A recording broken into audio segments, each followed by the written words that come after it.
Hello my dear family, welcome to English for Beginners.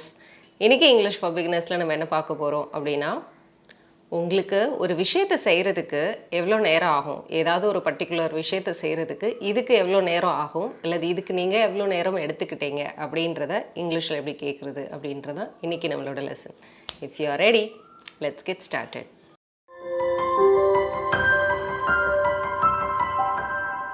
Stop learning, never stop growing, never stop seeking the brightest star. எவ்வளவு நாள் எவ்வளவு நேரம் எவ்வளவு வருடம் அப்படினு சொல்லுவோம் இல்லையா, இது எல்லாத்துக்கும் how long அப்படின்ற இந்த ஒரு பர்టిక్యులர் क्वेश्चனை நம்ம யூஸ் பண்ணிக்கலாம். இப்போ ஃபார் எக்ஸாம்பிள் நீங்க இங்கிலீஷ் கத்துக்கிறதுக்கு எவ்வளவு நாள் எடுத்துக்கிட்டீங்க அப்படினு நம்ம ஒரு पर्सन கிட்ட கேக்குறதா இருந்தா how long did it take you to learn English அப்படினு சொல்லி கேட்கலாம். How long did it take you to learn English அப்படினா இங்க இதோட மீனிங் வந்து உங்களுக்கு எவ்வளவு நாள் ஆச்சு இங்கிலீஷ் கத்துக்கிறதுக்கு எவ்வளவு நாள் ஆச்சு இல்ல நீங்க எவ்வளவு நாள் எடுத்துக்கிட்டீங்க அப்படின்றது தான் இந்த क्वेश्चनோட மீனிங். இப்போ இதோட ரூல் நம்ம பார்த்துடலாம். ஃபர்ஸ்ட் வந்து how long அப்படிங்கற क्वेश्चन வேர்ட் யூஸ் பண்ணனும்.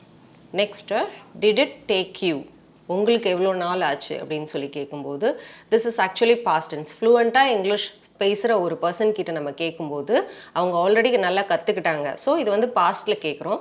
பாஸ்ட்ல கேக்கும்போது did அப்படிங்கற auxiliary verb யூஸ் பண்ணனும். So how long did it take you to learn English அப்படினு சொல்லி கேட்கலாம். இதுவே வழக்கமா ஒரு விஷயத்தை செய்யிறதுக்கு உங்களுக்கு எவ்வளவு நேரம் ஆகும் அப்படினு சொல்லி கேக்குறதா இருந்தா how long does it take you அப்படினு சொல்லணும். How long does it take you to என்ன விஷயத்துக்கு என்ன ஆக்ஷன் அப்படின்றத நம்ம இங்க மென்ஷன் பண்ணோம். For example, how long does it take you to get to office every day அப்படினு கேட்கலாம். How long does it take you to get to work every day அப்படினா ஒவ்வொரு நாளும் டெய்லியும் உங்களுக்கு வந்து வர்க்குக்கு போறதுக்கு எவ்வளவு நேரம் நீங்க எடுத்துக்குவீங்க எவ்வளவு நேரம் உங்களுக்கு ஆகுது அப்படின்றதா இந்த क्वेश्चनோட மீனிங்.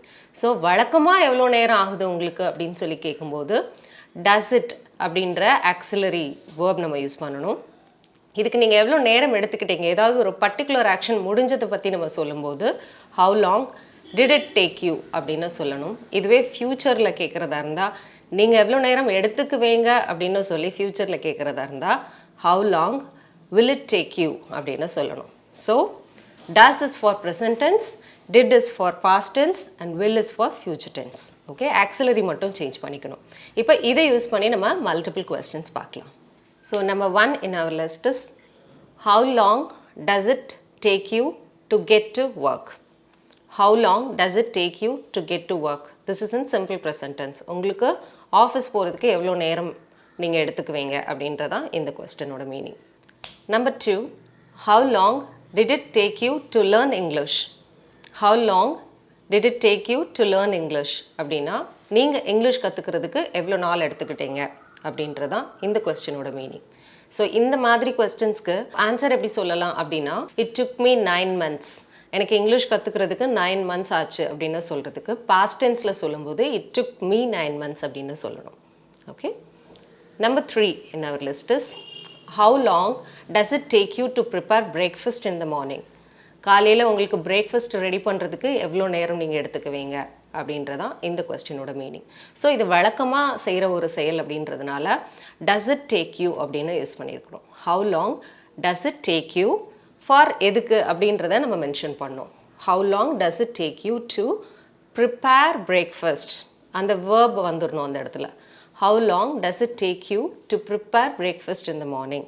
அப்படினா காலையில நீங்க காலை உணவு தயார் பண்றதுக்கு எவ்வளவு நேரம் எடுத்துக்குவீங்க அப்படினு சொல்றது. How long does it take you to complete your household chores அப்படினு சொல்லலாம்.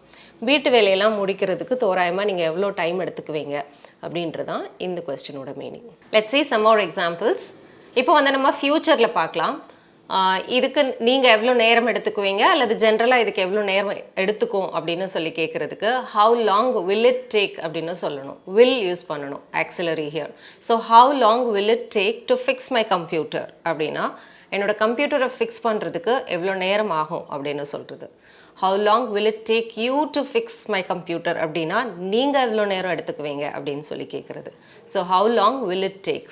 How long will it take you to learn a new language அப்படின்னா ஒரு புது மொழியை கற்றுக்கணும் அப்படின்னா நீங்கள் எவ்வளோ நாள் எடுத்துக்குவீங்க அப்படின்றதான் இங்கே இதோடைய மீனிங். ஸோ இந்த கொஸ்டின்ஸ்க்கு ஆன்சர்ஸ் வந்து நம்ம எப்படி பண்ணலாம் அப்படின்னா, இட் டேக்ஸ் ப்ரெசன்ட் டென்ஸாக இருந்தால் டஸ் இருந்ததுன்னா it takes 15 minutes, it takes 9 months. So இந்த மாதிரி சொல்லலாம். பாஸ்ட் டென்ஸில் இருந்ததுன்னா ஹவு லாங் டிட் இட் டேக்குன்னு இருந்ததுன்னா இட் டுக் மீ அந்த மாதிரி சொல்லணும். It took 15 minutes, it took 9 hours அந்த மாதிரி சொல்லலாம். இதுவே ஃப்யூச்சரில் இருந்தது அப்படின்னா இட் வில் டேக் அப்படின்னு சொல்லணும். இட் வில் டேக் 2 years, இதுக்கு ஒரு 2 வருஷம் ஆகும். ஸோ இந்த மாதிரி சொல்கிறது. Okay, now it's your turn. இப்போ நான் உங்களுக்கு few questions நான் தமிழில் சொல்ல போகிறேன். அது நீங்கள் இங்கிலீஷில் ட்ரான்ஸ்லேட் பண்ணி காமெண்ட்டில் லீவ் பண்ணுங்கள். I'll go and check it. Number 1, ஃபங்க்ஷனுக்கு கிளம்புறதுக்கு நீங்கள் எவ்வளோ நேரம் எடுத்துக்குவீங்க? ஏதாவது ஒரு பார்ட்டியோ ஃபங்க்ஷனுக்கு கிளம்புறதுக்கு நீங்கள் எவ்வளோ நேரம் எடுத்துக்குவீங்க? First one. நம்பர் 2, இங்கேருந்து அந்த ரெஸ்டாரண்ட் போகிறதுக்கு எவ்வளோ நேரம் ஆகும்? இங்கிருந்து அந்த ரெஸ்டாரண்ட் போகிறதுக்கு எவ்வளோ நேரம் ஆகும்? அந்த ப்ராஜெக்டை முடிக்கிறதுக்கு நீங்கள் எத்தனை நாள் எடுத்துக்கிட்டீங்க? அந்த ப்ராஜெக்டை முடிக்கிறதுக்கு நீங்கள் எத்தனை நாள் எடுத்துக்கிட்டீங்க? இல்லை நான் 3 டென்ஸுமே கொடுத்துருக்கேன். எது எந்த டென்ஸ் அப்படின்னு பார்த்துட்டு அதுக்கான ஆன்சர்ஸை காமெண்ட்டில் லீவ் பண்ணுங்கள். That's it with the lesson today.